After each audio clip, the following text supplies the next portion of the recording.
Welcome to Kenton's videos. Enjoy the video. You begin by acting fast. Save any unsaved files and try a controlled restart.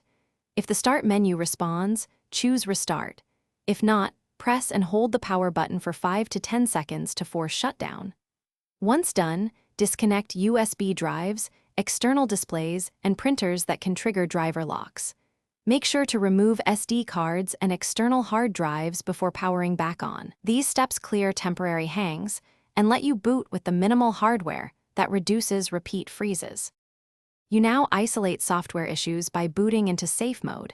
Use settings or hold Shift while selecting Restart. Once in safe mode, open Device Manager and look for yellow warning icons that indicate failing drivers. If you find a recent graphics, network, or storage driver installed before the freeze, uninstall it or use Rollback driver. After that, run System File Checker. Open Command, prompt as admin and run sfc/scano to repair corrupted system files. These actions address conflicts without reinstalling the OS.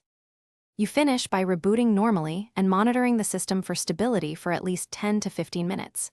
If stable, install OS and driver updates from Windows Update or the manufacturer's site, making sure to avoid beta drivers. Make sure to run a quick hardware diagnosis. Check CPU/GPU temperatures and run memory diagnostics and disk checks. If problems continue, one key troubleshooting tip is to test with a clean user profile or a spare SSD/hard drive to determine whether.